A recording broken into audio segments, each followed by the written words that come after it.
Hey YouTubers, I'm Abhishek for the Wilson Chips, and today we'll be talking about 5 top tech myths that annoy me as well as everyone else in the tech world, which most of the people believe in. So without any further ado, let's begin.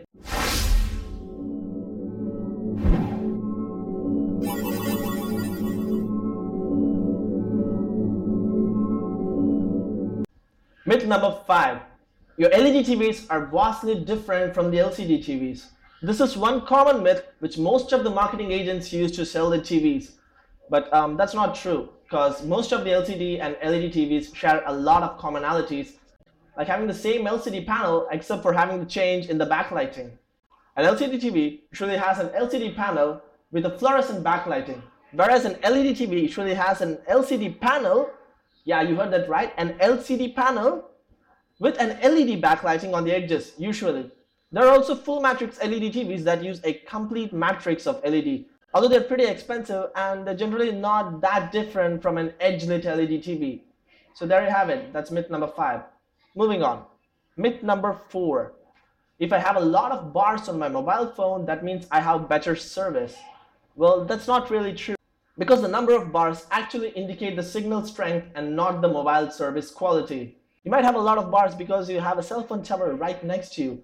But if that area is vastly populated with a lot of people using the same signal, you might have issues getting good connectivity or good quality. So that's myth number 4. Myth number 3. More megapixels mean better quality images. This is one myth that we're consistently riding on when it comes to technology. Almost every manufacturer tries to cramp in as many megapixels as possible into their devices. Let it be a cell phone, a digital camera, or even a DSLR. Although the case of DSLRs are slightly different because DSLRs have a larger sensor. For example, this is a reference of a mobile phone sensor. It does look big, right? Let's compare it to a normal digital point-and-shoot camera sensor over here. Wow, big difference. And this is a micro four thirds sensor. Oh, where's the mobile sensor there? And this is an actual APS-C crop DSLR sensor. Wow. And here comes the full frame sensor. That is huge. It just blows everything out of the water, right? So what does this actually mean to you? All these sensor sizes and all these block of images, what do they actually mean to you? Well, the bigger the sensor, the better the quality. For example, this is one of the 10 megapixels that's going to occupy this entire sensor area. Looks pretty big, right? What happens if you're trying to cramp in 20 megapixels into the sensor? The individual pixel size reduces from this to this. Naturally, that's mathematics, right? You have the same surface area, but you need to cramp in more pixels. Each pixel size reduces. And whenever pixel size reduces, the quality suffers a lot. And that's what's happening in mobile cameras. As you go in higher from 8 megapixel to 13 megapixel with the same sensor, your low light performance is going to get severely affected. And not to mention the fact that most of us are going to view these images on a full HD screen or a 4K screen at maximum. Duh, 4K is just 8 megapixels. So what are you going to do with the other 20 megapixels? You could say that you want to crop the picture, but then if there's no quality, then what good is it for cropping? Ultimately, what you want to buy is up to you. But then the megapixel race is a myth. I just wanted to put it out there. That's it. So moving on, myth number 2. Macs don't get viruses. Well, they do. Last year, around 250,000 Mac computers were affected by viruses. Yes, they do have Trojans and they do have viruses on Macs as well.